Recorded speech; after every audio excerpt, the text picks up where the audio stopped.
बेरमपुर मध्य प्रदेश की वादियों में बसा एक खूबसूरत गांव। लेकिन इस गांव में छिपे थे कुछ ऐसे भयानक रहस्य जिन्होंने उस सदी में निवास करने वाले साहसी लोगों के दिल में भी एक खौफ पैदा कर रखा था।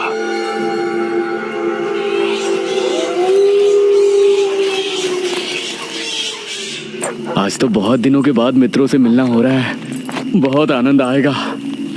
अरे मदन, कहाँ जा रहा है इस समय? पिताजी, मेरे मित्रों से इतने दिनों बाद मिलना हो रहा है। वो सुबह होने पर वापस नगर चले जाएंगे। अरे तुझे पता नहीं क्या, आज शनिवार की रात है। आज के दिन निशिर मोलो गांव में घूमते हैं। पिताजी, चाहे निशिर मोलो आए या नरकासुर, मुझे आज मेरे मित्रों से मिलने से कोई नहीं रोक सकता। ठीक है, लेकिन ध्यान रहे, जैसे ही तुमको उनके कदमों की आहट सुनाई दे और उनका वो मंत्र जिसको वो दोहराते हुए आगे बढ़ते हैं, तो उन्हें बिना देखे किसी ऐसी जगह छिप जाना जहां से ना वो तुमको देख सके ना तुम उनको। और जब तक उनकी आवाज आना बंद ना हो जाए उनके सामने नहीं आना। वो 4 भयानक आदमी होते हैं जो अपने कंधों पर एक ताबूत को उठाए होते हैं, और अगर कोई उन्हें देख ले तो वो जिंदा नहीं बचता। मुझे पता है पिताजी, अब मैं चलता हूँ। ये कहकर मदन घर से निकल गया, लेकिन उसके पिता के चेहरे पर उसकी फिक्र साफ नजर आ रही थी। निशिर मोलो आ जाएंगे और साथ ले जाएंगे। ऐसा लगता है कि हमारे गांव के लोग अभी भी दूसरी सदी में जी रहे हैं। वो तेज तेज कदमों के साथ आगे बढ़ रहा था। कुछ देर बाद उसे जंगल की तरफ एक पगडंडी वाला रास्ता नजर आया। यहाँ से जाऊंगा तो जल्दी पहुंच जाऊंगा, यहीं से आगे बढ़ता हूँ। बिना ज्यादा सोचे वो जंगल के अंदर बने उस पगडंडी वाले रास्ते पर आगे बढ़ गया।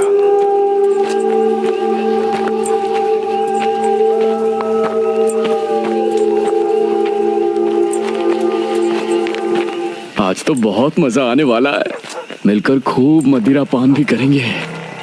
तभी उसे भारी कदमों की आहटों के साथ कुछ आवाजें सुनाई देने लगी।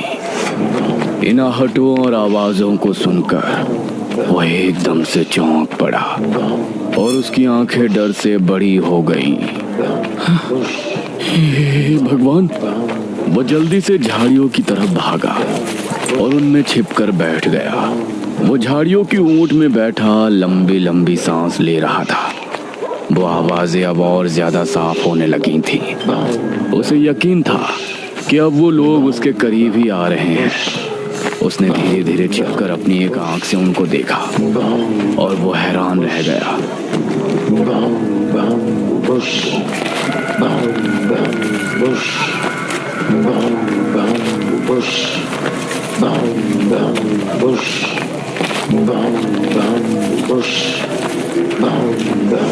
हे भगवान, मैंने इन्हें देख लिया। मदन पूरी तरह से झाड़ियों में छिप गया और कुछ देर अपनी सांस तक रोके वहां छिपा रहा। फिर उसने धीरे से झांक कर देखा तो अब वो लोग कहीं नजर नहीं आ रहे थे। लगता है चले गए। वो वहां से निकला और दोनों तरफ देखा तो वहां कोई नजर नहीं आया।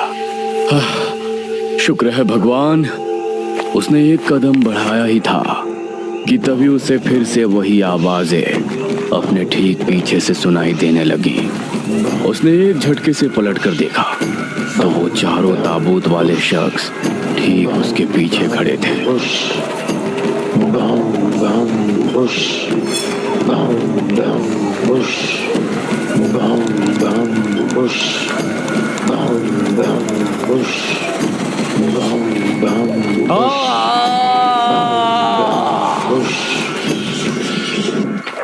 इस तरफ जब देर रात भी मदन वापस नहीं लौटा तो उसके पिता को उसकी चिंता होने लगी।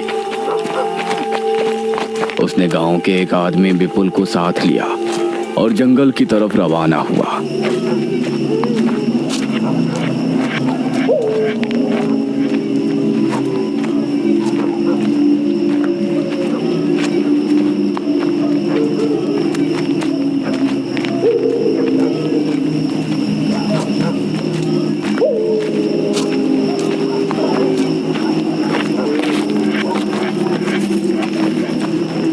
काफी देर बाद एक बरगद के पेड़ के पास जाकर उनके कदम रुक गए और आंखें खौफ से फट पड़ी। उन्होंने मदन को रहस्यमयी परिस्थिति में पाया।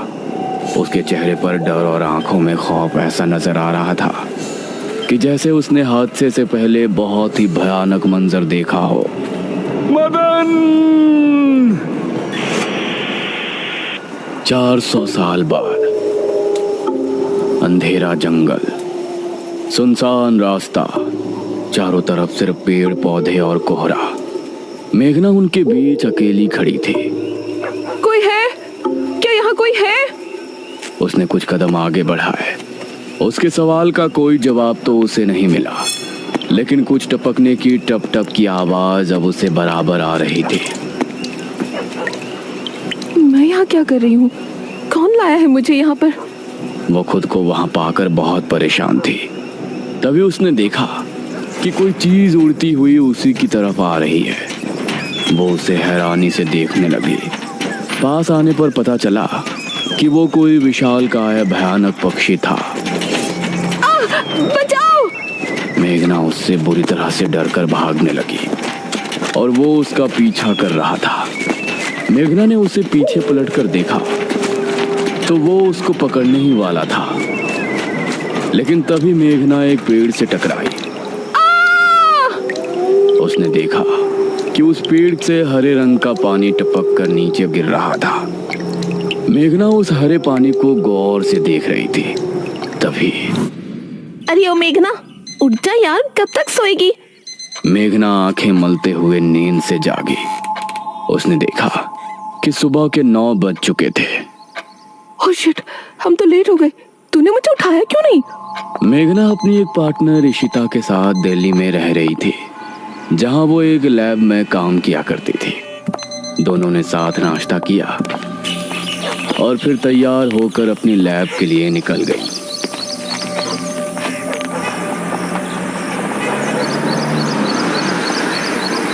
तेरा ऑमलेट खा खा कर मेरा पेट खराब हो चुका है। रोजाना कच्चा ही बना कर दे देती है। शुक्र मना कि कच्चा भी खाने को मिल तो रहा है। तेरे भरोसे रहेंगे तो वो भी नहीं मिलने वाला। सोकर ही 9 बजे उठती है।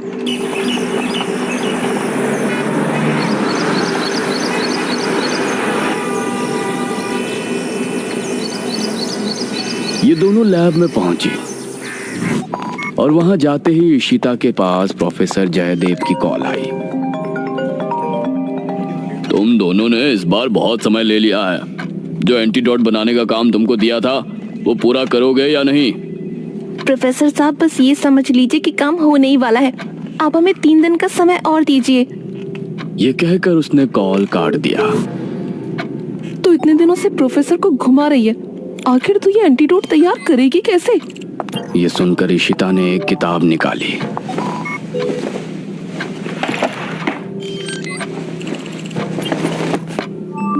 यार देख ये किताब, इसमें बहुत से ऐसे लिक्विड के बारे में लिखा है जिनकी कहानी पुरानी दंत कथाओं और लोक कथाओं से जुड़ी है। तो तू कहना क्या चाहती है? मुझे इस किताब में बहुत ही अनोखे लिक्विड के बारे में पता चला है, जिसे मृत्युंजय अमृत कहते हैं। हम उस लिक्विड का टेस्ट करेंगे और अगर वो हमारे काम का निकला तो उसे यूज भी कर सकते हैं। मृत्युंजय अमृत? देख, मैं तेरे साथ कहीं नहीं जाने वाली हूँ। ये सब बातें बकवास होती हैं। अरे देख तो सही, इस पेड़ से हर पूर्णमासी की रात ये हरा लिक्विड टपकता है। तभी मेघना ने देखा कि उस पन्ने पर किसी मृत्युंजय अमृत के बारे में लिखा था और उसमें ठीक वही पेड़ दिखाया गया था जो मेघना रोजाना अपने सपने में देखा करती थी। मतलब उस हरे पानी की बात ही इस किताब में लिखी थी। हे भगवान, क्यों हिला डाला ना? है ना इंटरेस्टिंग? मेघना ने कुछ सोचा और फिर जवाब दिया, हाँ। तो हम दोनों कल ही बीरमपुर गांव के लिए निकलते हैं।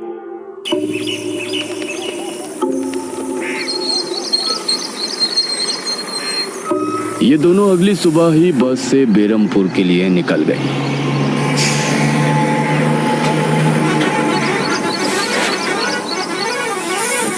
वैसे एक बात बता, तू मेरे साथ वहां जाने के लिए एक ही बार में कैसे राजी हो गई?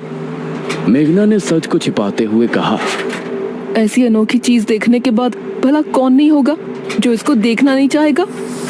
ओहो, ये हुई ना बात। मैंने तुझे पार्टनर बनाकर कोई गलती नहीं की।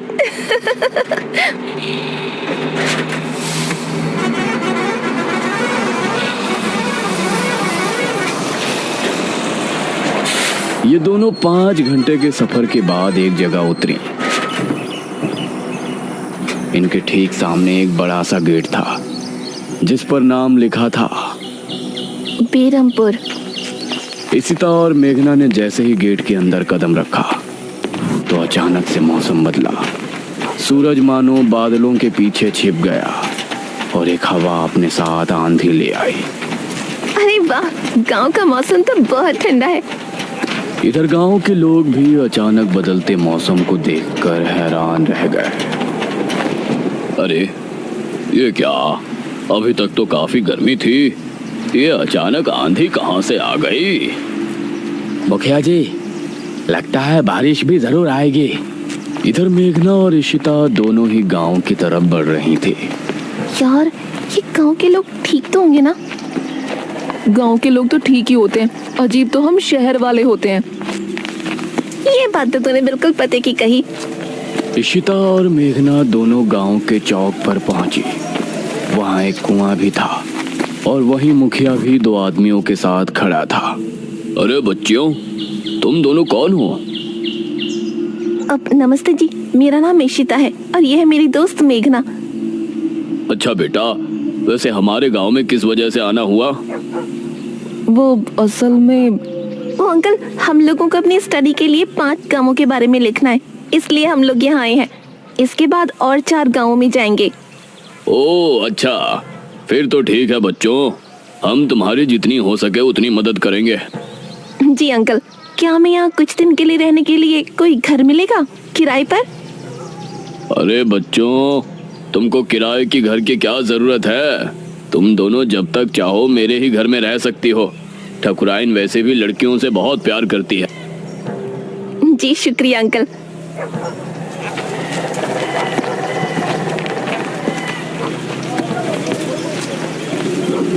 मुखिया इशिता और मेघना को अपने घर ले आया।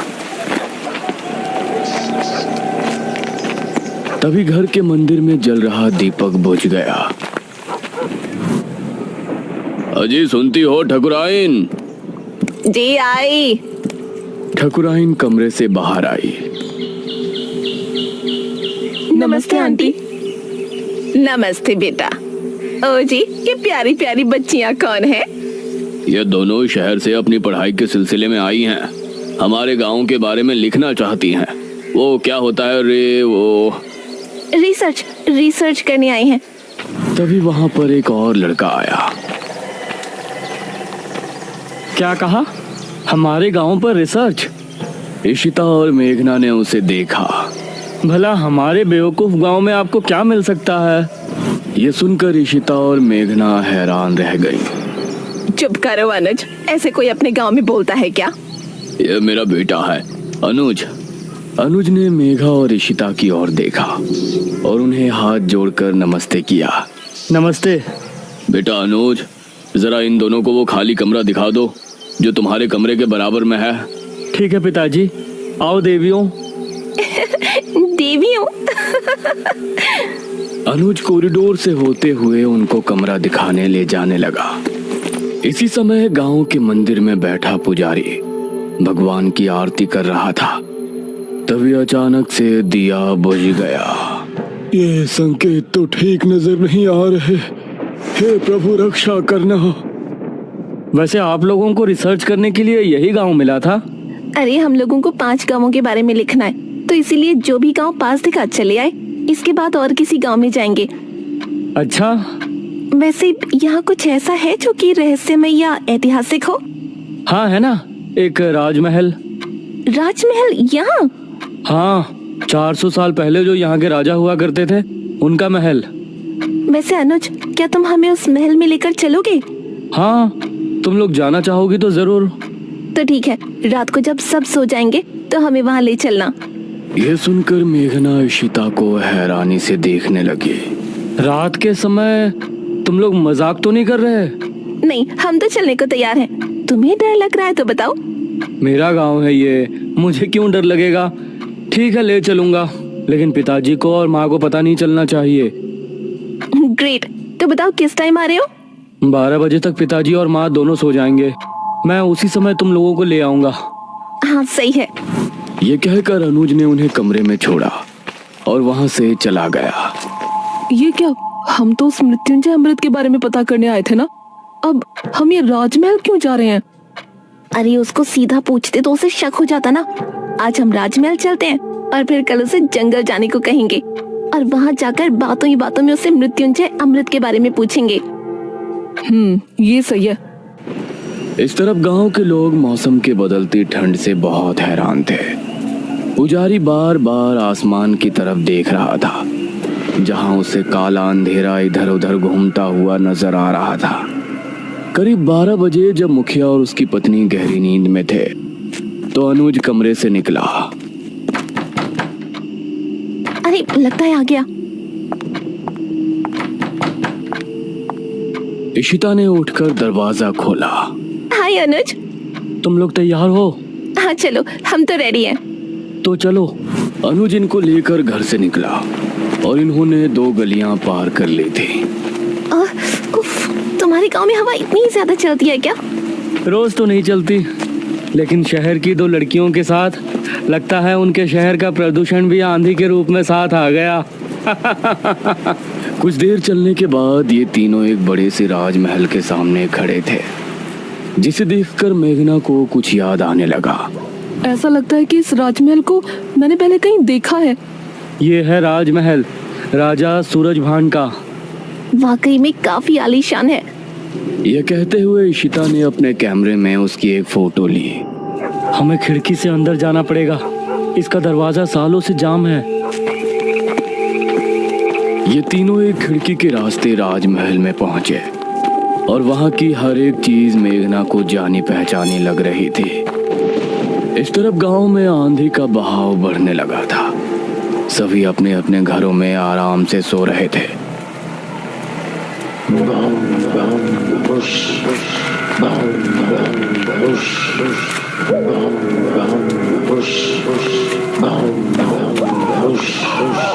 अरे ये आवाज तो निशिरमोलो। गांव के सभी लोगों के दिलों में खौफ उतर आया। उसी समय मुखिया के कमरे में गांव का पुजारी हड़बड़ाता हुआ पहुंचा। मुखिया जी उठिए। मुखिया चौंकता हुआ नींद से जागा। क्या हुआ पुजारी जी, इतनी रात में आप? गांव में निशीर मोलो की आवाज गूंज रही है, सब बहुत डरे हुए हैं। पुजारी जी, ये कैसे हो सकता है? निशीर मोलो यहाँ कैसे आ सकते हैं? वो तो कई सालों पहले सो गए थे। जरूर कुछ ऐसा हुआ है जिससे वो जाग उठे थे। हमारा मन बहुत विचलित हो रहा है। गांव के सभी लोग अपने अपने घरों में जाग चुके थे और डरे बैठे थे। यह आवाज सभी के दिलों में खौफ पैदा कर रही थी। मेघना, इशिता और अनुज तीनों इस बात से बेखबर राजमहल में घूम रहे थे। ये कैसी आवाज है? हाँ, मैंने भी सुनी। ऐसा लग रहा था कि कोई सिपाही भारी जूतों के साथ गलियारे में चहलकदमी कर रहा है, लेकिन दूर दूर तक कोई नजर नहीं आ रहा था। उसी समय गांव के 2 आदमी संपत और कप्ता जंगल की सरहद पर बैठे हुए जुआ खेल रहे थे। अरे संपत यार, चल घर चलते हैं, अब बहुत समय हो गया। ओहो, अब तू हार रहा है तो घर चलते हैं। अरे चुपचाप पूरी बाजी खेल, इससे पहले तो मैं तुझे जाने नहीं दूंगा। हाँ। यह सुनकर कप्ता फिर से उसके साथ पत्ते बांटने लगा। उन दोनों को यह आवाज सुनाई दी। तेज आंधी की हवाओं में उनकी आंखें बहुत मुश्किल से खुल रही थी। उन दोनों ने देखा कि सामने से 4 आदमी अपने कंधों पर एक ताबूत उठाए मंत्र पढ़ते हुए चले आ रहे हैं। संपत और कप्ता इससे पहले कुछ करते, वो चारों आकर उनके सामने रुक गए। हवा का रुख थोड़ा कम हुआ। वो चारों अपनी लाल चमकती आंखों से संपत और कप्ता को घूर रहे थे। इधर इशिता, मेघना और अनुज को एक दरवाजा खुलने की तेज आवाज सुनाई दी और वो चौंक पड़े। न जाने उस दरवाजे से कौन निकला, जिसको देखकर ये तीनों चौंक पड़े। वहीं संपत और कप्ता के सामने खड़े वो चारों शख्स जो कि निशूर मोलो थे, उनके कंधों पर रखा ताबूत खुल गया और उसके खुलते ही संपत और कप्ता की चीख पूरे गांव के लोगों ने सुनी, जिसे सुनकर सभी गांव के लोग डर गए। ये किसकी चीख थी जी? निशिर मोलो, ये चीख किसी अनहोनी की संकेत थी। निशिर मोलो आखिर कौन है? क्या है मृत्युंजय अमृत? और क्या संबंध है मेघना का इन सब से? इन सभी सवालों के जवाब जानने के लिए हमारे साथ जुड़े रहिए इस कहानी के अगले भाग में भी।